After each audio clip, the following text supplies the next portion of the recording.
This is Saturday Morning Mysteries. And we're your hosts, Alexis and Grace. Good morning and welcome to another spooky Halloween episode of Saturday Morning Mysteries, where we are your hosts. I'm Grace. And I'm Alexis. And we are still celebrating Halloween via true crime cartoon retellings, remixings, reimaginings, blah, blah, blah, blah, et cetera, et cetera. And today, to bring us in to the final throes of Halloween, we have Alexis. I'll just pass to you. Take it away. I have no idea what to expect. Grabbing it. Yes. I was gonna say, I don't really know what to expect either, because I'm very, very excited for today's episode. And when I get excited about things, sometimes my mind works like 10 times faster than my mouth can keep up with. So we'll see how this goes, because today we're just going to have so much fun with today's episode. Like you said, we're culminating our celebration of the month of October. If my math is correct, a couple of days after the airing of this episode today, we will be celebrating Halloween. So naturally, we're going to do something very fun today. We're going to kind of have what I want to call like a spooky-ception, Halloween-ception, perhaps. Okay. Because today I'm going to be telling you about a Halloween episode of a classic cartoon that is directly inspired by the Halloween episode of an old-time classic radio series. Okay. Yeah. Okay, Halloweenception. I get it now. Okay. Yeah, it's a Halloween. Okay. So I'm telling the tale of a Halloween story based on another Halloween story. Okay. Interesting. Yes. So today's episode tells the tale of the time that a group of fourth graders sent their entire town into a panic and state of emergency when they convinced said town that aliens were attacking. Is that an episode of Twilight Zone? No. Oh man, okay. I wish I'd be breaking our rules. Like the original one that it's based on, the radio show. No, but I could see how there was some inspiration for Twilight Zone, and like the original Twilight Zone sounds familiar. Yes, just you wait. So what show? We're not going to talk about the radio series just yet, but I will do a deep little dive into that. But first, what show, what cartoon, what classic animated show is this from? It is from none other than the Nickelodeon animated classic, Hey Arnold. Mr. Krabs looking confused meme. The world is spinning. Oh my God. Yes. This is the episode called Arnold's Halloween. And it came out October 27th, 1997. Season 2, episode 7 of the show Hey Arnold. And it, as I said, October 27th, it aired as their Halloween special.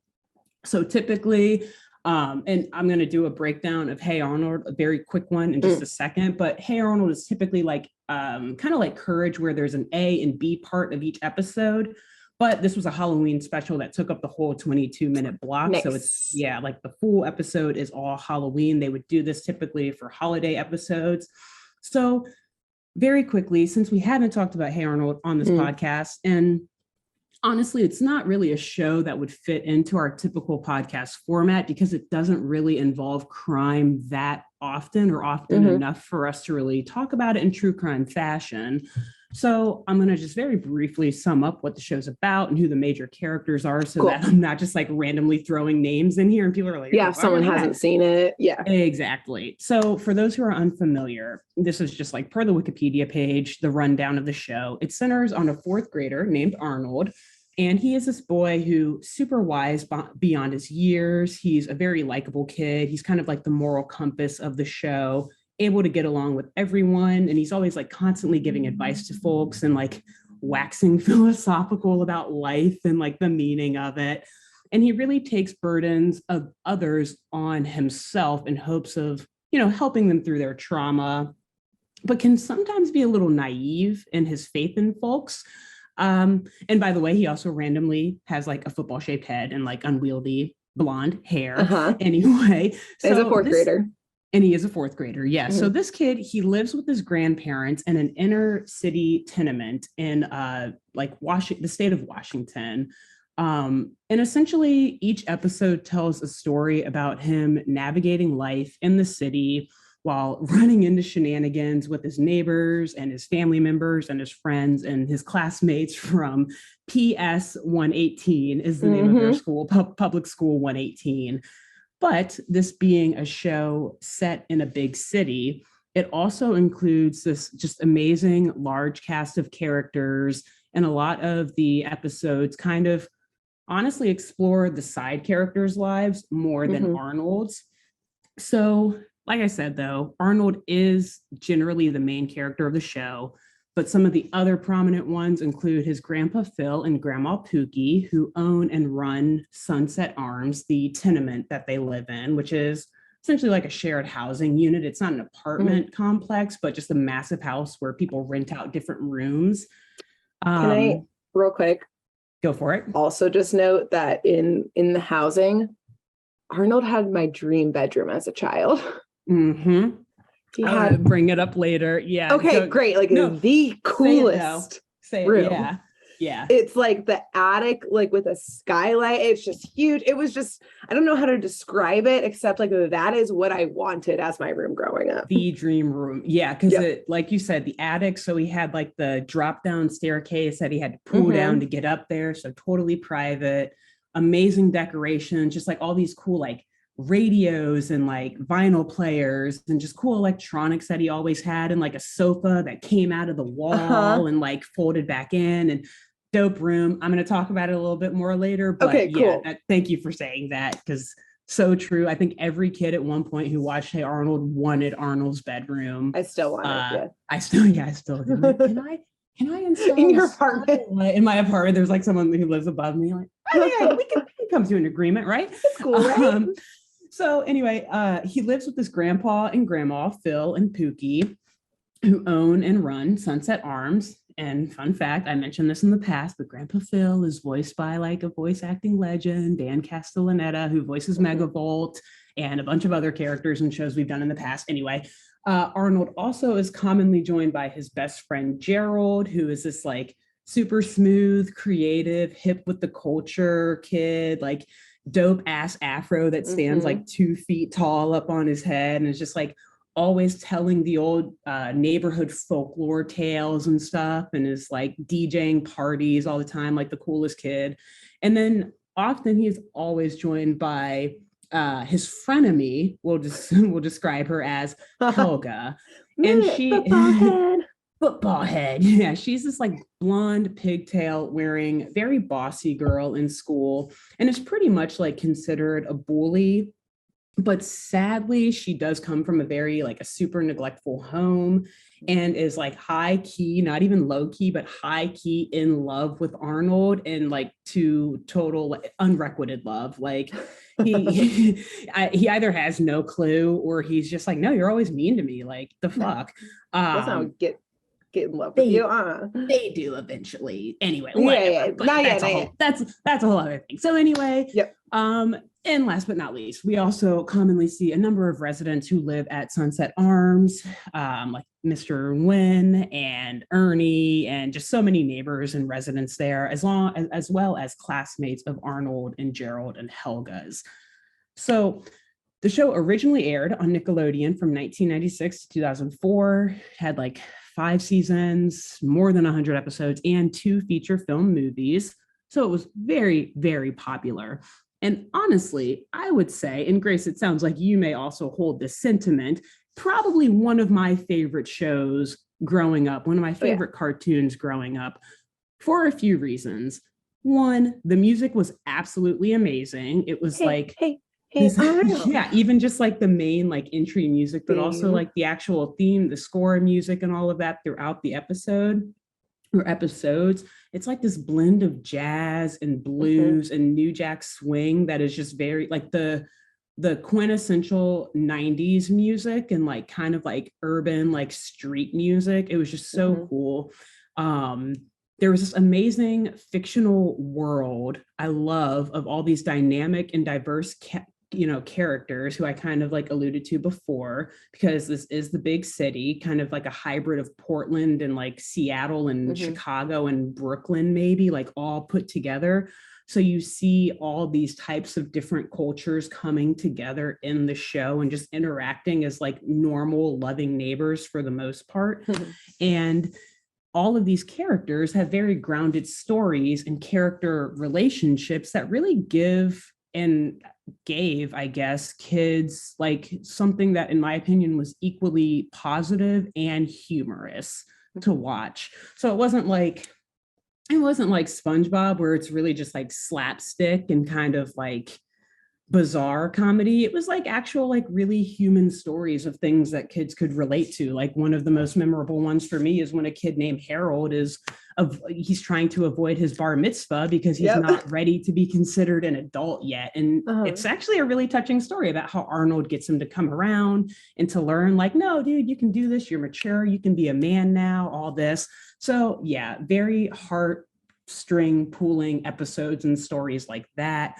But one of the most important reasons why I love this show growing up is because, as I mentioned before, they had amazing holiday specials that aired over the course of the series, much like today's episode. And I won't get too far into the weeds, but there was also an amazing Christmas episode that they did. And I don't know if we're going to do the same thing around Christmas, but if we do, dibs on that episode. Damn calling it right now. Sorry. Ha, I win. But yeah, we're probably doing this for Christmas, everyone. Right, yeah. So just as a heads up, I guess maybe I just spoiled that. But anyway, so before we get further into the Hey Arnold Halloween episode, let's talk about the real world radio series that this cartoon episode is based on. And this, aside from the fact that I'm talking about Hey Arnold today, which makes me so happy, this here, what I'm about to tell you, this little history. I think I know what you're talking about with this. I'm more excited about this than I am the actual episode of Arnold's Halloween. Yeah, because I'll just let you get into it. I was about to be like, I think this is what it is, but I could be totally wrong. So I'll just tell it. Alrighty. And what's even more exciting about this is that, again, we're airing this, or this is going up on YouTube and on our podcast platforms on October 29th. And the event I'm going to tell you about happened, coincidentally, on October 30th, the radio show happened? The radio show. 38. Okay. 30, yes. In the year 1938 at 8 p.m. Oldie. I believe that on October 30th, 1938 at 8 p.m., the American public stood witness to one of the greatest pranks and one of the best radio broadcasts to ever hit the airwaves. And that was The War of the Worlds, as directed and narrated by Orson Welles. Yes. Okay. That's what I thought when you started. Okay. Yes. So excited. And I don't remember the episode of Hey Arnold at all. So I'm like, oh God. How are these connected? This one, as soon as we decided that we were going to do Halloween episodes, I was like, I don't know how I'm going to shoehorn it in, but I have to do the Hey Arnold Halloween. Like, this was the very first thing I thought. I love this episode so much. And it wasn't honestly until a couple years ago that I realized this episode was based off of this event, which makes me so happy because, as it turns out, I'm a huge fan of The War of the Worlds. I have had this book forever. Shameless plug. I think I actually stole this from my grade school when I got it out of the library at my grade school and never gave it back because I was like, oh, fuck no, I love this book. They're not keeping track of this. Please don't get me in trouble. Do you remember when we had to do our like senior year like theses and we had to like get a bunch of books from the library and then you just never returned them and then your bill was like $85 from the public library? Like downtown. Oh, no, yeah, I was like, oh shit. What did I do? I did, and I did that actually on Cannery Row That's this book. Now, I actually bought this one. Okay, this was great. not from the library. Yeah, I'll put that up later. But no, Anyways. So War of the Worlds, amazing book. The only reason why I have this and why I took it from our library when we were younger is because my older brothers were very into this book as well.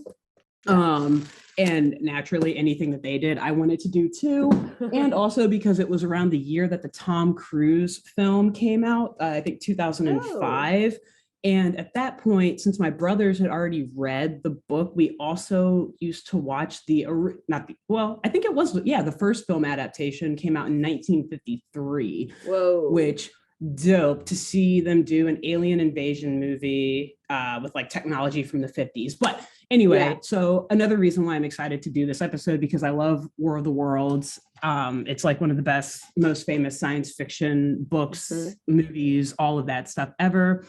So let's talk about this radio broadcast for a minute before we talk about Hey Arnold.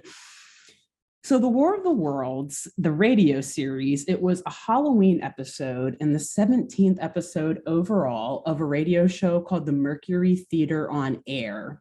And it was an adaptation, obviously, of H.G. Wells's famous science fiction alien invasion novel, The War of the Worlds, which came out in 1898. Side note also, no relationship between H.G. Wells, who wrote the book, and Orson Welles, who narrated and directed the Mercury Theater on Air. Not that I can tell. Their last names are actually spelled differently too. So Wells has an extra E at the end. So I don't believe that they're related. I could be wrong, but I'm pretty sure they're not. So also just a funny They're dead. They're not going to be mad. Is Orson Welles? He probably is. Unfortunately, because as you will see, he's a creative genius. So the radio show was performed and broadcasted live over the Columbia Broadcasting System radio station, aka CBS.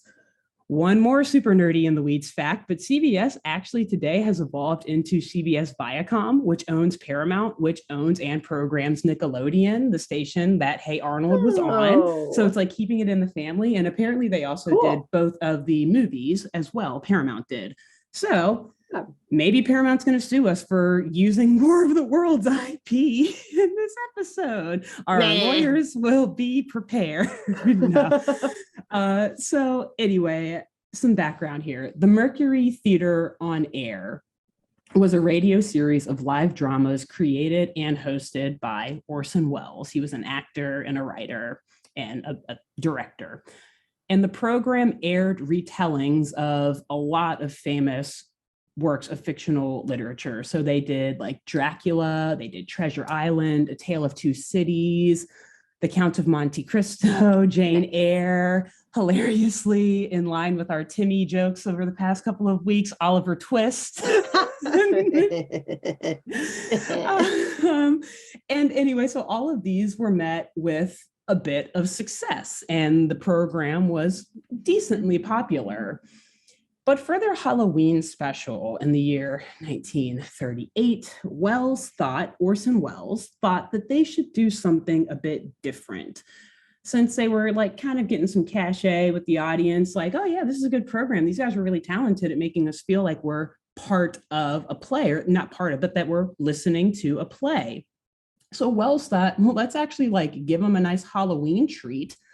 And instead of making them feel like they are listening to a play, let's put on something that we can make the audience feel like they are actually a part of. Exactly. So to that vein, and keeping in, spirit, the Halloween, spooky, scary kind of theme, Welles decided to adapt the Martian alien invasion story in The War of the Worlds from the 1898 book to the format of like a special bulletin live radio broadcast where he would narrate the events of the book as if they were happening in real time. Like a newscast, basically. Like a newscast. Like breaking yes, news. Exactly. So it would be transmitted to the public via like breaking news coverage and interviews where they would like pull in experts and eyewitnesses and reporters on the scene. And then they would cut in between these breaking newscasts with like actual music playing as if it were like a live non-fictional radio program. So he and the writing team and even the actors had to go like all in to make this seem realistic Real. and to like, yeah, really make it truly work for radio. And apparently, the first draft of the show was super rough, and the first reading didn't go too well, or like at least to Wells's standards. He thought it was too dry, too formulaic, with like transition of just like breaking news. We're getting this and this and this. We'll be back in a moment to tell you more, and then back to music. He didn't really like the flow of it. So they went back to the drawing board and like rewrote the whole thing in like a day or two, I think, or like a night or two. Damn. And they decided to add a lot more sound effects. They added more music and longer bouts of music to make people really feel like they were actually enjoying a whole song or something, and then to be like startled with the news report. And they added even more news flashes and eyewitness accounts to the script to create like this sense of urgency and panic and just of people not knowing what's going on, and kind of like, oh my God, we're just learning things in the moment, guys. Like, we got to pull someone in.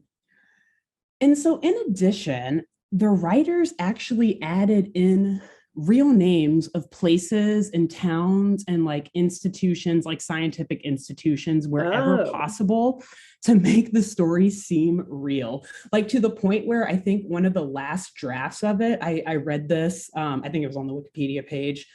The execs read through it and they were still like, yeah, we're going to need to cross off like a good like 30 of these because these may be actionable. You can't use Princeton University and McGill University in the script. So like they would change things like that to like Middletown University or whatever, but like there were still other actual institutions and towns named.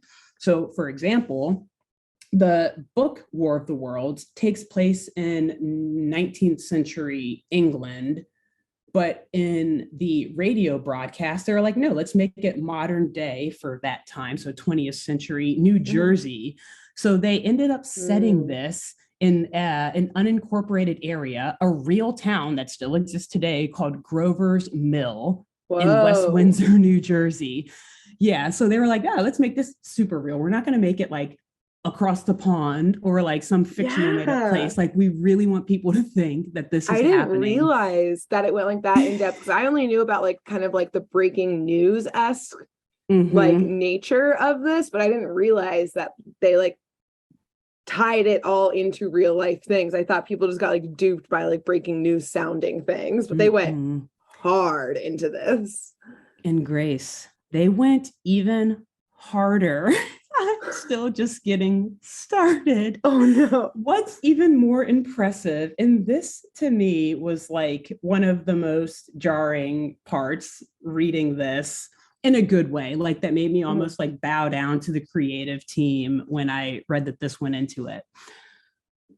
To make the dialogue and the pacing just a touch more like perfect, Wells actually called upon the actors to provide tips on what they might say in certain situations or how to best read certain lines to make it seem as if like these were real interviews happening in the moment of the broadcast. Oh, so it's like in their own voice. In their own voice, kind of thing. Exactly. So not being written by some like producer, director, but actually like people who are going to have to read these lines and stuff, to the point where Grace, one cast member who was playing a reporter took it upon himself, or maybe he was assigned to do this, but in his prep work, perhaps his method acting, preparing for this, he went and researched and studied recorded tapes of the live reporting of the Hindenburg disaster, which happened only 1 year before in New Jersey.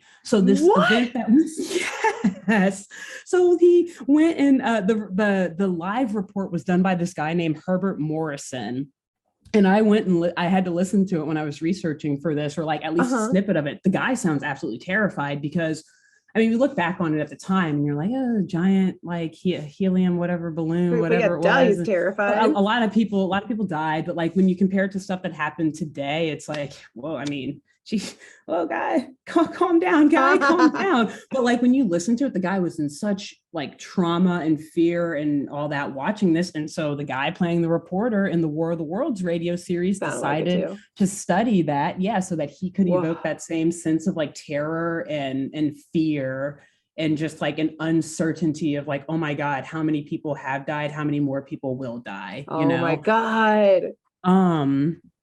So it was amazing, but let me tell you, unfortunately, this creative determination on behalf of the cast and crew may have gone a bit too far, because when folks tuned in that night, especially those who maybe tuned in a few minutes late and missed Orson Welles' opening monologue, or perhaps like some people switched over during a commercial break for another program. So for some reason, they didn't hear Orson Welles do his opening speech, which made it clear that this was going to, be a radio broadcast. Yeah, for the most part. I mean, it was still, he was in character and narrating, but you don't narrate the beginning of a breaking news, like if you heard him do that and then heard the music start and then heard a breaking news report come in, if you would know, like, oh yeah, no, it's part of the dinner or the theater. Exactly. Yeah. But if you missed that first few minutes and tuned in later, it's just breaking news. You're hearing music and you're like, oh, cool. This is interesting. I guess they're not doing the program tonight. Maybe like it's a holiday reason or something. Yeah. And then out of nowhere,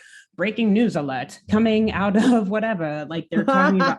I don't want to give too much away about the book, but it came out literally hundreds of years ago, so it's not really a spoiler. But like it starts with people at an observatory noticing explosions on Mars, and that's how, like, that's the first sign that there may be an alien attack or something. Like at first they don't put it together, but that's the first breaking news report that you get on the radio, right? Yeah. So people are just like, oh, whoa, explosions on Mars, that's weird.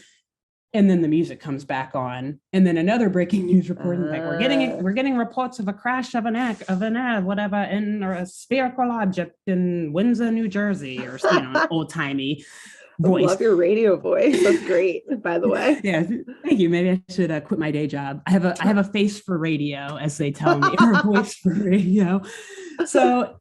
Anyway, some people truly believe that an alien attack was taking place in some small unincorporated area of New Jersey.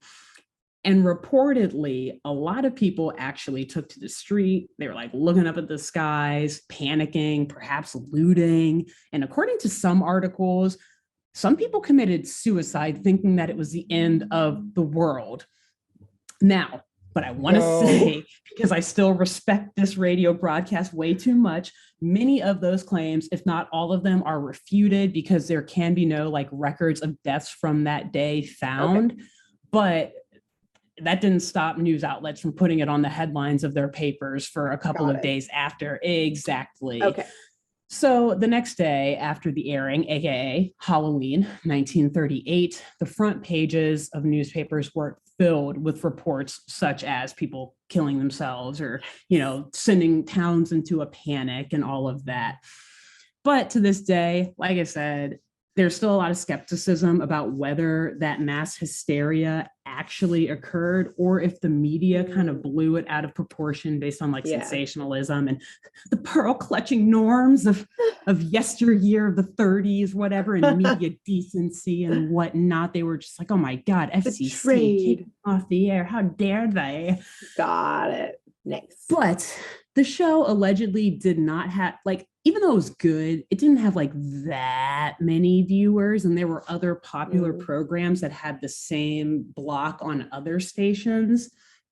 But that all said, there were apparently at least enough calls to the authorities and to CVS to have, I think, police officers actually showed up at the station and manage the suits, and managers were trying to keep them out so they could finish the broadcast. Oh my God.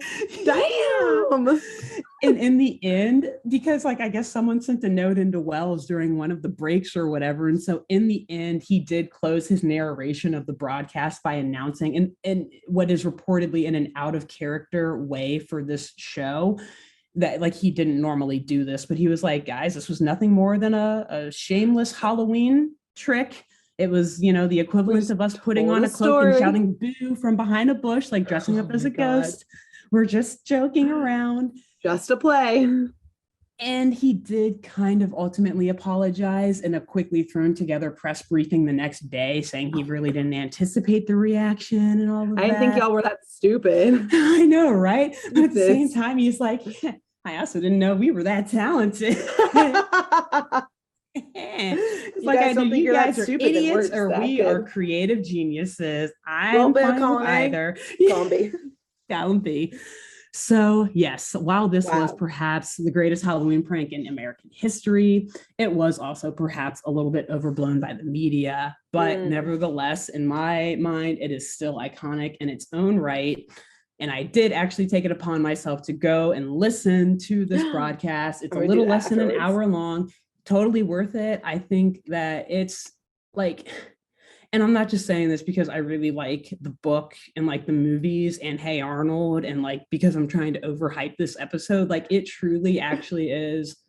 It's super worth listening to for anyone who's into, if you're just into like drama and like theater or science fiction or whatever. Like it is actually a very, very good radio broadcast. The way they did it is super good. It's very creative, well done. The acting and the writing is so good. I know I kind of talked about it before, how they had the actors really trying to be original and natural. And just the way that they pull people into interviews, like I can see how people would fall for it if they missed the first few episodes, and then if they were like too busy running like chickens with their heads cut off to hear the end of it, where he's like, just kidding, this was a joke. Because you literally had people, like a guy playing a reporter would be like, all right, we're on the scene of this giant spherical object and we're going to bring in a farmer who said that he saw what happened. And so this farmer would just like start talking and the reporter would be like, oh, no, come closer. We can't hear you. You got to lean into the mic more. Oh, so like so natural and organic, like what someone would like. A farmer doesn't know how to do like a news interview, you know, or whatever. Like maybe that's stereotyping. But yeah, like no, come closer, sir. We got to hear you. Speak louder, stuff like that. Or like, all right, now we're gonna talk to this police officer, and the police officer is like very curt, like I don't know, like we're trying to figure it out. Back up, like you know, just everyone perfectly captures. Yeah, it's so good, worth watching. Listening, I guess. Yeah, it's on YouTube. There are a couple of videos of the full broadcast on YouTube if people want to go listen. And I suggest you listen because it clearly has a very large part in our pop culture. Because it inspired this episode of Hey Arnold. So now that we know what went down back in the day for real skis, let's talk about how the suits at Nickelodeon and Viacom let some animators retell this tale in cartoon form. With fourth graders. So Arnold and Gerald, the besties, they're watching a show about aliens with some of the other tenements or some of the other tenement residents and Grandpa Phil at Sunset Arms. And the show is called UFO Tonight, and it's hosted by this guy named Douglas Kane, who is an investigative reporter and UFO chaser. And funny enough, he actually sounds exactly like Orson Welles as he was narrating. And in fact, I don't think it's voiced by him. How funny would that be? It may be. I'm not sure if Orson Welles was still alive, but it's like he sounds just like him, which is hilarious. And their first nod to like, hey, you guys see what we're basing? Exactly. So Douglas Kane, he's on camera, he's like waxing philosophic about the size of the universe and how there's this vastness to it and so many things to explore and whatnot. And Grandpa Phil, he interjects and turns off the TV because naturally it's Halloween time and they've got to get to planning their annual Halloween party. Nice. So Arnold asks Grandpa if he and Gerald can help plan the party this year, but Grandpa Phil quickly rejects, claiming hilariously that Halloween is a serious business and it's not for kids. But it's like, Grandpa, it's like, wait a minute, but the whole trick-or-treating thing is kids. But in seriousness, Grandpa's implying that the party's going to be too scary. He wants to pull some terrifying pranks on people. Like an adult party. Exactly. And so the kids need to just run off and do their little cute kitty things. So Gerald and Arnold, again, like I mentioned before, wise beyond their years, they're annoyed with Grandpa's reasoning and like also the fact that like 2 minutes into the party planning committee and all the residents are like already bickering over who gets to wear what costume. Oh, so my they're gosh. like, they're not even mature enough to do this. How Can't dare handle they this. criticize us? Yeah. So Gerald kind of like asks Arnold as they're walking away, like, so I guess we're just going to do our normal Halloween thing this year after all. And Arnold's like, you know what? No, we're going to prove that we're old enough to engage in the Halloween festivities and shenanigans. This year, we're going to pull a prank on Grandpa and the other residents. And we're going to make it have to do with aliens. Nice. So initially, they've got this little mischievous look in their eyes. But boy, oh boy, Grace, little did they know that this prank is about to get really out of hand. Again, much like the historical moment. Exactly. Okay. So the next day, a group of students from PS 118 is gathered in a vacant lot in the neighborhood, buzzing about the upcoming holiday, talking about what costumes they all want to wear, the trick-or-treating, all the fun they're going to have. And as it turns out, Helga, she actually saw her father and some of his friends watching UFO Tonight, that show with Douglas Kane, the night before as well. And she overheard him discussing the time that he actually encountered aliens and how terrified he was when he saw them, but also how much his friends didn't believe his story. So picking up on this, she's telling the group of kids from PS 118 in the vacant lot that they all need to nix their old costume ideas and agree to all dress up as matching big-headed gray aliens so that they can really scare the living frights or lights, whatever. Yeah, lights. Daylights, thank you, out of all of the adults in their neighborhood. So at first, the group is like, no, we already had all of our other plans and stuff. But as I mentioned before, Helga is very bossy and she is a bully in her own right. So the group reluctantly gives in. And coincidentally, although Arnold and Gerald are also in the vacant lot, they're like kind of doing their own thing and they aren't really in on the costume idea since they know that they already have their own prank going on. Yeah, but Arnold is like, he takes this opportunity though, realizing that it could help with their prank because they already know it's going to be alien involved. And he actually tells the whole group like, hey, yeah, but if you guys dress up as aliens, you guys are more than welcome to come to our party. We just won't be dressed up with you. But he doesn't really explain much more. And so the kids are all super excited, like, cool, like, okay, we'll definitely be aliens now. Yeah, this is like the hottest party in town, the Sunset Arms Halloween bash. Oh my God. Dope. Dope. Let's do it. So at that point, essentially, the entire fourth grade class at PS 118 is in one way or another in on this prank. And they're dividing and conquering on their plan to dish out the fright on Halloween night. Yes, I wrote that in.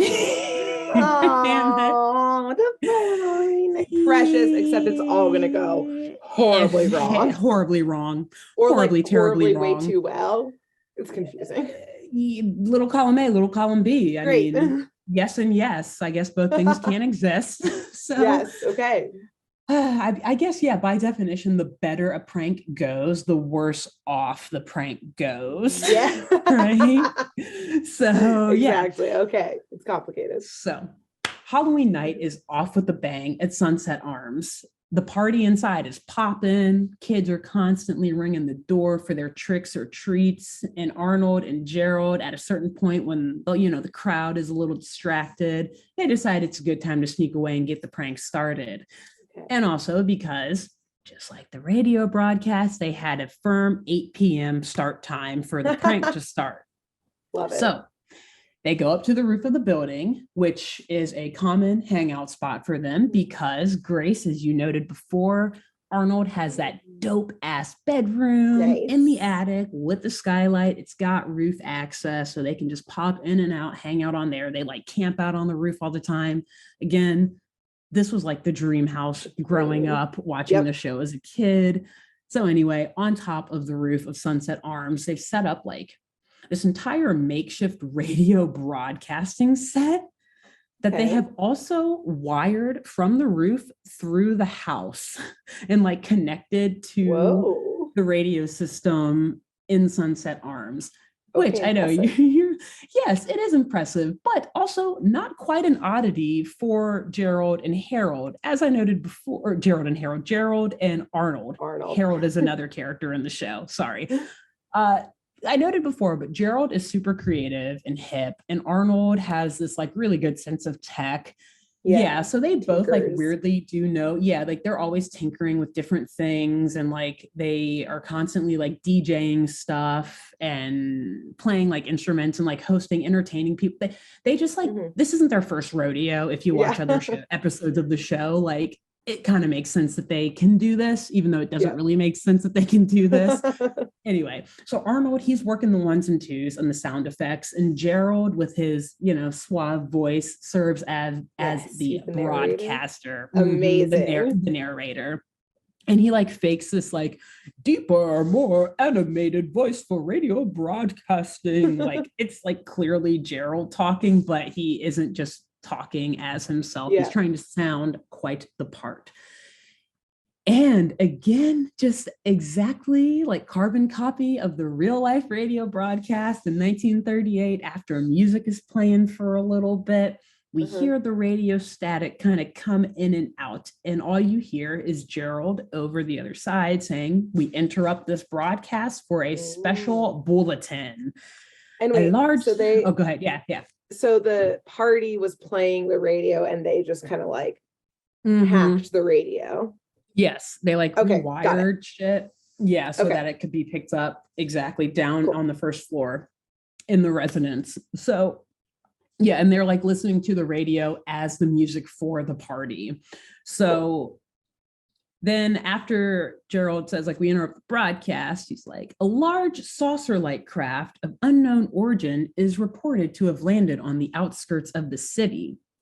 And so then we like zoom back down into the party, actually, back in the tenement, and we see Grandpa Phil like quieting everyone and turning up the radio so that they can hear what's going on. Special bulletin. And Gerald continues, I repeat, quote unquote, there are reports of an alien spacecraft on the outskirts of the city. I'm at the scene where a small crowd is gathered around the scorched area where the saucer-like craft has landed. Nice. Like literally just like straight out of the book, out. It's the like radio, exactly what, yes. And then he like goes on and just gets so into it. Like, wait, the top of the craft seems to be opening. It's unscrewing the huge lid. And now it's opening. Oh my. And Arnold's like running around doing all these side effects like on noises. The roof. Like, yeah, exactly. To make it like releasing gas from a canister to make it sound like a hatch on a lid. Yeah. Exactly. And then Gerald's like, oh my God, something's coming out. It's revolting. I can hardly look. And like you hear just like cutting in and out. And so it like zooms back down to the tenement. And everyone in the party at this point is dead silent, looking around like, is this a joke or is this real? Right, like what's happening? Yeah. And elsewhere in the town, we then see a young man named Smitty, aka Smitty, come on, Smitty, aka an underpaid cameraman for Douglas Kane, the host of UFO Tonight. He's out patrolling the streets looking for any signs of a UFO or supernatural activity for Douglas's next broadcast of UFO Tonight. And he's like switching through radio stations while driving through the city, wondering how he's going to find aliens on Halloween night. Douglas is like very demanding and says he can't get off of his shift until he gets footage of something. Like, that sounds like slavery, but whatever. Where's the IATSE? Boom. Honestly, the number of times we have mentioned IATSE in this podcast is like getting ridiculous. Why are cameramen and crew members always being exploited in these cartoons? Anyway, so poor Smitty, this young underpaid cameraman being forced to work at like 10 p.m., 9 p.m. on Halloween night. He is scrolling through the radio stations and somehow he comes across Gerald and Arnold's like hacked broadcast. Look, they must have got like created some sort of satellite dish or something too, because apparently it wasn't only linked into and actually we find out in just a second. Smitty was right down the road from Sunset Arms as he was patrolling, and he tunes into the broadcast just as Gerald is saying 7, quote unquote, 7 or 8 aliens have climbed out of the spacecraft. Oh, I see their leader. They're proceeding to the east side. I believe they're heading down Vine Street. Oh my God. Happens to be Arnold Street. And like Smitty looks out of his window and he's like, oh shit, I'm on Vine Street too. Oh no. So you see, Gerald and Arnold, they timed this perfectly because, like I said, they were coordinating with the rest of the kids at PS 118. And they knew, they were like, all right, they didn't tell the kids about the radio broadcast. They just told them to show up at Sunset Arms for the party in the full group, in full costume at 8 p.m. Oh my God. Oh. Once they saw them like a few blocks away from the roof, Gerald and Arnold, they're keep an eye. They're like, okay, cool. They're a few blocks away. Let's get started. So that right as Gerald got to that point of the broadcast, they'd be on Vine Street. And there is a knock at the door at Sunset Arms. And before Grandpa goes to answer the door, we see him trying to calm everyone down inside, because at this point they're like, dude, we're on Vine Street. This guy on the radio said this isn't a joke anymore. Why would they be this specific? Yeah. 7 or 8 aliens. We got to go. So Grandpa's trying to calm everyone down. But then, as I said, there's a knock on the door. Okay. He opens it and it's all the kids. It's like Helga and all the other kids and like these big gray, big-headed gray with like red veins running through it and just like blue cloaks, like trick or treat, like in the cutest, happiest children's sound ever, or like voice ever. And Grandpa Phil just like screams in their face, like, it's the aliens, like freaks out. And so then literally everyone in the party just like stampedes out of there. One of the residents, Ernie, he is a construction worker. Yeah. He grabs, I'm pretty sure, an axe and chases after the children. Yeah. So like half of the party scatters, the other half of the party forms an angry mob and starts chasing these aliens through town. The kids are like, oh no. Happening, because again, Arnold didn't tell them about the radio broadcast part of the prank, only about them scaring adults in costumes. So at this point, since Smitty is also on Vine Street, he sees these aliens walking up to Sunset Arms to ring the doorbell, and he quickly, he's getting his camera out of the car and he's trying to get any footage he can to have it directly fed back to Douglas so that he can then put it on live air and do his UFO Tonight show. But as Smitty is capturing footage, like while the half, fuck around and like escape crowd and half angry mob crowd are like chasing this group of kids away, in alien costume, he actually gets knocked over in like the fray. But it is terrifying actually. But since it's like so confusing and it's dark out and he gets knocked over, it like arguably does look like he gets a little bit of like alien footage, because he like, you see them, but there's so many shadows and just so much movement that it's like one of those like, like the Loch Ness monster pictures or whatever. And it's like, is that Nessie or is that a boot that somehow is like right, on like him getting shore. Knocked down makes it more like, ooh, what happened? Exactly. So this footage does make its way back to Douglas Kane, though, to his studio before it gets cut off when Smitty's knocked over and breaks the camera or something. And in a moment of over-sensationalized journalism, something we have talked about on this podcast before, Douglas Kane immediately, with just like this 2-second snippet of very questionable and sus footage, takes to the airwaves, cutting As off fact. like in this as fact, cuts off whatever other like programming was on. You get like the we interrupt this broadcast and like the emergency sign or whatever. Yeah. And he immediately is just like, aliens have indeed landed among us. Like he just jumps right into it. Like aliens are here. They will take no prisoners. And their ultimate goal clearly is to enslave the human race. Douglas. Dude, Douglas. You saw 2 seconds of footage. And he's like, I have no other choice but to investigate and try to stop them myself. We will be on the scene. We're taking our crews now. Oh my God. Hero complex, Douglas. And somehow, I guess because, Gerald and Arnold, they're very creative. They were able to get this actually through satellite connection on the radios. Somehow Douglas is able to connect their fake radio transmission onto the live TV broadcast. So he's like in real time responding to this radio broadcast. And they don't know, right? And they don't know because they're too busy doing it. And they're like on the roof, just joking around, whatever. Yeah. No one's watching TV. Half the kids are being chased by an angry mob and the rest are on the roof. So And so while Douglas Kane is doing this broadcast, we then start to see people in their homes and like walking around the streets, like we're, how old time, like TVs and shop windows or whatever, like everyone is just like drawn into this, like exactly. The whole city stops to watch what's going on, listening to this broadcast. And then at this point of the broadcast, Gerald's like, I see it. It's huge. Like nothing I've ever seen.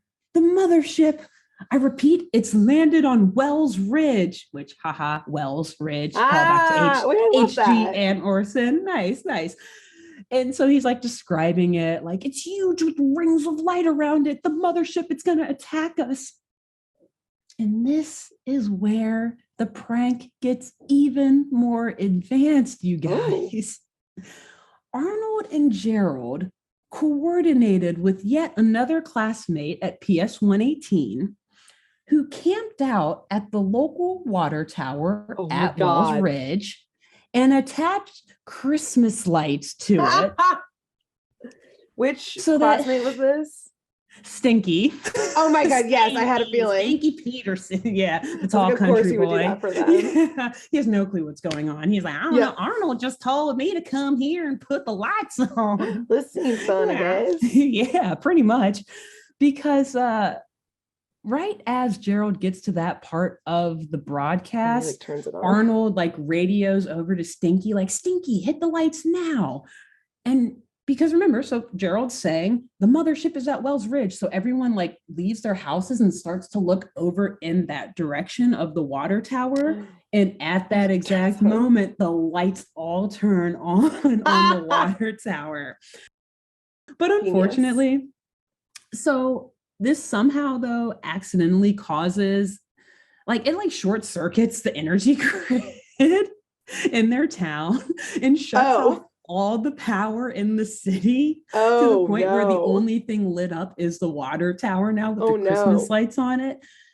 So since everything is so dark, I could see how from like downhill, you just see like lights on the circuit. Exactly. And people are like freaking out like, oh shit, this is it. And at that point, the town erupts into chaos and panic. And so Gerald and Arnold are still on the roof of Sunset Arms and they see the lights come on and they're like, cool, all right, I guess it worked. And they're like, well, I guess we should go back down and see if this works. See if we scared anyone. Did they not notice like people taking to the streets? No, they're not yet. They're still on the roof. They're too busy. Like they're in character. Arnold's been like running around doing all these sound effects. They don't have time to look over anymore. Yeah. So they're like, all right, let's see if we scared people. Oh my God. And oh boy, did they. This is like the funniest shit ever, Grace. When they go back downstairs, so yeah, they get off the roof, they go back down to the party. The house is like cleared out though. So we're like, what the fuck? Where's the party? So they go outside to the backyard, which is like where their driveway is connected through, and it's like this fenced in backyard, whatever. And they go back there and they see Grandpa Phil just like in a couple of the residents, just like loading bags into Grandpa's car, like luggage. Oh my God. They're on the move. And we hear sirens going off everywhere in the city, like the bomb sirens, like oh yeah. yeah. Oh my God. And the massive spotlights are like seen like shining in the sky, and like emergency lights, and you literally hear like, so okay, their backyard's fenced in, so you can't see the stuff. You just like see it you see the lights in the sky and like the sirens, and you just hear like people screaming and wailing on the streets, breaking glass. Oh yeah, was like rioting, looting, rioting. You just hear calamity, and Gerald and Arnold are just like, Grandpa, did you like our prank? And Grandpa's like, no, wait, what are you talking about? Where you guys been? We need to get the fuck out of here. Aliens are attacking. Literally, the city has gone vigilante. City has fallen. City has fallen.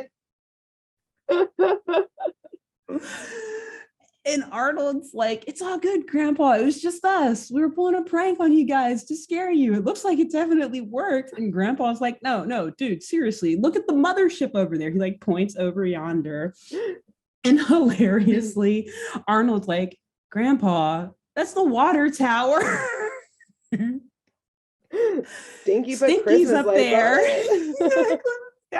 Also, Stinky's just up there like chewing on a toothpick, just like literally. Oh, I guess it worked. That's like literally what he's doing. He like is just like hanging out at the water tower still, and I'll get to that in just a second. Oh, okay, nice. But yeah, and then at that point, Grandpa is like, but what about the aliens? All the aliens that came to the door? And Arnold's like, that was Helga and the other kids. And Grandpa just starts laughing like, oh, holy shit, good job, guys. That was amazing. Well, like the city's in full chaos. There's no more authority. There's no more law. Good job. Great prank. And he goes on. People he's like, murdered, I think. Cool. Possibly. But he's like, dude, so wait, how'd you guys get Douglas Kane in on it? And at this point, Arnold and Gerald are like, what? Excuse me? Douglas Kane? They're like, oh no, he must have picked up our broadcast. They're like, wait, did he like talk about this on TV? And Grandpa Phil's like, yeah, he's on air now. He's like going to the mothership to like live report this alien invasion. And Arnold's like, wait a minute. By the way, where are Helga and the rest of our classmates? Being murdered with an axe by adults. At that point, they just turn around, or like they like open the fence and look out the fence at what's going on the street, and you literally just see the whole crowd of them being chased by an angry mob like down the street. And Arnold is like, uh-oh, I think we took this a little too far. Right? So, okay.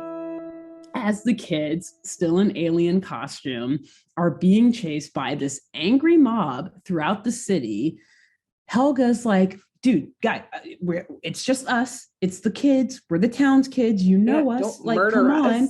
And they're like, yeah, sure. That's exactly what an alien would try to say. And they're like trying to pull off their masks, and they're like, they're, big heads and everything in the paint, but it's just not working. And so as they're running away, Helga looks at the kid who was in charge of getting the paints and all of that for the costumes. Happens to be a kid named Harold, actually the one I mentioned earlier about having the bar mitzvah. He's not the sharpest tool in the shed. Interestingly enough, this is kind of an aside, but just to give you all a good picture of Harold. He has his bar mitzvah, which happens when you're 13. When he is in 4th grade. That's all you need to know. Or is it 12? When do you have a bar mitzvah? I think it's 13. 13, okay. Yep. Regardless, he's in 4th grade. He's having a bar mitzvah. So that should tell you everything you need to know about Harold. No offense. I understand missing a grade or two or being held back a year or two. But at that point, that's like 5 years. So anyway, Harold explains to Helga that he bought face paint called permanent exterior latex because he figured they'd be outside all night. Permanent. And so they're like literally like trying to wipe it off as they run away, and it's just not working. So they decide to make their way towards Wells Ridge, as the water tower is like the only lit structure in town. And maybe there they can convince the angry mob of townspeople that exactly. But of course, this mob follows them there. So Grandpa, Gerald, and Arnold at this point, they hop into Grandpa's car and they're like driving through the city with the windows down with like a megaphone. Yeah, like, this is all just a prank. Please remain calm. Like, yeah, no one is fucking listening. Well, that's not going to help. Everyone is way too panicked to listen. The town, like I said, sheer chaos, like people breaking windows and screaming and wailing, and still like the sirens going on in the background. And so at this point, they're like, okay, we also need to just go to Wells Ridge because that's clearly where everyone is going to see this invasion. And also because maybe we can stop Douglas Kane and get him to like turn the news around so people calm the fuck down. That's obviously not happening though, because meanwhile, Douglas Kane and his camera team, they're like dispatching from their station. So you just see like all these news trucks like making their way up to Wells Ridge to record this impending alien takeover. And as he is recording in front of the water tower, Arnold, Gerald, and Grandpa arrive, and Arnold just like runs directly through the shot, like as Douglas is reporting. Like you see the group of the students in alien costume, like all running towards this UFO, this water tower for safety, I guess. But obviously Douglas Kane is like, look at them, the aliens are running back to their mothership, they're gonna get in and kill us all, etc. And Arnold's like, oh my god, I have to stop this. So he just like runs through, like pushes past Douglas. And Douglas is hilariously like, this brave young football-headed kid is gonna try to save us all. Me, the adult, will stand by. This football-headed youth is going to save us. this poor lost soul. Brave sacrifice. I mean, boy. Well, whatever. Ooh. So anyway, Arnold is trying to convince everyone, like, it's okay, guys. It's just the fourth graders. Look.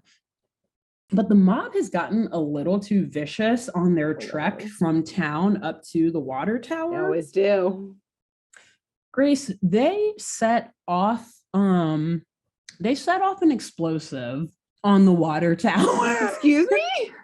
I'm not going to get into the mechanics because there's a lot of stuff in the episode I'm kind of leaving out to just like focus on, because I don't want to get into like the character dynamics and stuff since it's not a show that we're really covering. But essentially Helga's dad makes this like beeper triggered bomb that he like throws at the water tower, whatever. There's some backstory there.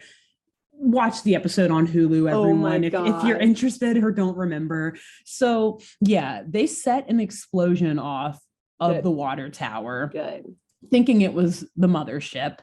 And I guess fortunately, although I guess you could say this is kind of an act of terrorism because it's like a public resource and everything. It's like you literally just ruin the town's water supply. But thankfully, the wave of water from the tower like falls right on all the students. And thankfully, it's able to wash some of the paint off, and like their big head, like little hat thingies are able to like fall. Yeah, their costume things kind of fall off. And it's at this point pretty fucking obvious that these are actually just a bunch of fourth graders. I almost bombed you, daughter. One of which is the daughter of the person. And he says that he's like, I almost killed my own daughter. Yeah, you almost did. You almost fucking did, dude. And so shortly after this, the lights are able to trigger back on, hilariously, thanks to Arnold's grandma, who, just as an aside, is like probably used to be like a spy or a mercenary or something, because she's a total badass. She's like scaling the water tower to like rewire shit. And like, yeah, she always has that like side plot.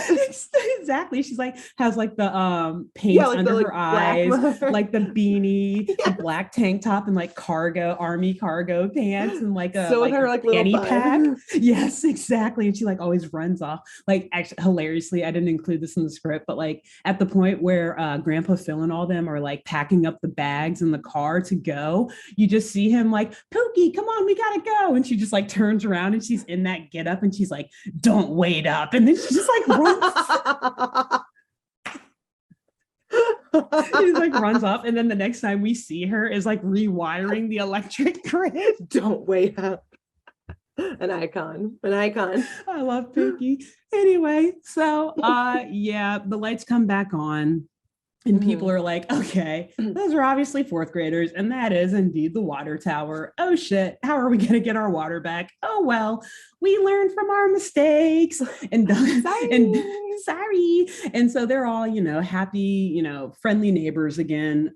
The angry mob has turned into this nice community walk, or essentially march back towards the city. And Douglas Kane is still narrating this event. It is a little awkward. Like, oh, we just tried to kill all your kids, but hey, let's piggyback ride home. More candy. And so Douglas Kane is narrating this event. He's like, well, it is now clear that this ridiculous hoax has just been nothing more than a ruse or something, something along those lines. And essentially the crowd is just like booing at him while he's like live reporting on this. He like stokes the fire. Exactly. They're like, you fucking idiot. We knew you were a fraud. You didn't research into any of this at all. This is all your fault. Their children. Kind of sorry. And so they make their way back to town as happy neighbors yet again, with Grandpa again commending Arnold on a prank well done. The end. Wow. And then like they come back and Pookie's just back enjoying the party, cleaning up after the party. No traces of what she did. Actually, hilariously, as they all leave, you see Pookie is again scaling the water tower, like putting more lights up, but like in the shape of a jack-o'-lantern, which is like super cute. And she like lights it, so there's like a big jack-o'-lantern on the water tower. She's still up to her shenanigans, her no good deeds. Yeah. Wow. Yeah, and that is the tale of Arnold's Halloween, the tale of the War of the Worlds radio broadcast from October 30th, 1938. The fall of a city, both fictional and perhaps real life, at least in the case of Windsor, New Jersey. Yeah, exactly. All of America on October 30th, 1938. Yep. So, wow. Yes. So, great job. Thank you. And that's that brings us to an end of our Halloween special, our Halloween arc. Me too. It was fun. Can it be like Halloween all year? Yeah. Also, I like that both of yours involved like mob mass hysteria. Yes. I had that realization too. It's like, why am I talking about angry mobs so much? I like that theme through it of like mass hysteria, violent mob. But it goes in like so well with cases, Halloween, like all like Frankenstein, like witch trials, like just ridiculous. Yeah, over sensationalized, like people being, pearl clutchy and like over sensationalized and just jumping to conclusions, or like living in isolation and not having like a larger worldview to like and just choosing violence first and foremost. Yes, they chose violence. Like, no, we won't try to like negotiate with the aliens. This is not some sort of alien diplomatic mission. Nope. There is no other obvious answer than that they are going to kill us all and enslave us. When he said that, dude, oh my God, watching the episode, I laugh so hard every time he does that, because it's like he sees 2 seconds of footage and he's like, they're here to attack, they're gonna kill us. There's no way. It's like, oh my God. And also it literally is exactly like news today. So anyway. Anyways, great work. Thank you. We hope you guys have enjoyed this little episode arc of ours. It's been really fun revisiting some classic Halloween episodes of classic animated shows. There are many more. So who knows? However long this podcast will go on, I anticipate us doing this again in the future, though. Yeah, more Halloween to talk about. But yeah, I guess we're gonna are we going back to our regularly scheduled programming after this, or are we doing something fun next month too? I think stay tuned for some fun stuff next week. Some fun surprises. Yeah. And we'll let you guys know then when that happens. But until then, until we drop the surprise of what we're doing throughout the month of November, Grace, who should the audience tell about this podcast? I think you should find your local UFO chaser and let them know about this podcast. Who's out there watching the night sky, who's posting on some Reddit threads, who's real deep into the conspiracy of alien, or conspiracy theory style aliens. Not don't tell your local scientist who's actually researching the viability of other life on planets, which is yeah. No, tell someone who went to Area 51 a couple years ago when everyone wanted to go storm it. Find that person. My God, that was so funny. Let's talk and tell them about this podcast. That. Oh my gosh. Yeah. Wow. Who else? Wow, that's cool. I love UFO stuff, so it's I could actually think of some names of people to that end. You got Dr. Stephen Greer. He allegedly was a scientist working at Area 51 when all of that went down, and maybe if you're his neighbor, let him know. Let him know. There's the YouTube page Secure Team 10 that does a lot of UFO conspiracy researching and things like that. Tag them in a post. Yeah. Or the former frontman of Blink-182, Tom DeLonge, he has actually turned into a bit of a UFO investigator himself. Oh. So tweet at him or tag him on IG and tell him, hey, watch this episode of Saturday Morning Mysteries. And remember that time that, hey, Arnold pawned off of a freaking radio broadcast that sent the country into mass UFO hysteria. Yeah. Nice. You have to tell a famous UFO chaser as well. Yeah. Cool. And that's it. Cool. Yeah. And also, guys, have a fun and safe and healthy and spooky Halloween, wherever you are in the country. If you celebrate, or if you don't celebrate, then just go buy yourself a couple candy bars and enjoy a couple spooky movies or haunted movies on your ooh, it's on a Monday this year. Yeah. Well, oh well. What better time to eat candy and watch a movie? Are you gonna watch? Oh wow. So I actually so I don't really watch a Halloween particular movie on Halloween, but I do this thing every October where every day I watch a different horror movie. So yes, it counts. I guess if you like the scary type of horror stuff, I'll always recommend Nightmare on Elm Street, any of the Freddy Krueger movies. Nice. But if you want more of a fun Halloween movie, then probably What We Do in the Shadows. Nice. Something like that, the Taika Waititi movie, or just classic Hocus Pocus. I think that you can never go wrong with those. What about you? So go watch those. I go for the surprise, animated things. Nice. A hot debate of is Nightmare Before Christmas a Halloween movie or Christmas movie? I call it both, so I can watch it twice a year. Yep. So that maybe that's the only correct answer, in my opinion. Yeah, for Dia de los Muertos, maybe Corpse Bride. So any animated childhood movie is what we'll watch. So lots of Tim Burton in there. Yep, always. Maybe some Sweeney Todd. Ooh, yes. Musical, also Tim Burton. Honestly, any Tim Burton movie for real. Yeah. Is a good Halloween movie. Yep, yeah. Agreed. Well, have a good Halloween, everyone. We'll see y'all next week. Yeah. Bye. All right. Bye. Thanks for tuning in to Saturday Morning Mysteries. If you enjoyed this episode, please share, rate, review, leave us a like, and drop a comment.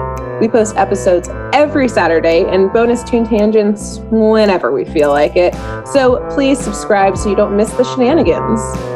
And if you want to follow us on YouTube, click the bell under the YouTube subscribe button to receive notifications when new videos are posted. And if you want to subscribe to the podcast, we have no idea what you're listening to us on, so just hit the big subscribe button on whatever app you're using. We believe in you. Give us a follow on Twitter and Instagram at SatmornMist, all the abreves, and let us know if you have any episode or show requests by emailing SaturdayMorningMysteries@gmail.com. Thanks to Jenna Kendall for the logo design and to Ava Sakiki for the music used during this week's episode. See y'all groovy kids next week on Saturday Morning Mysteries.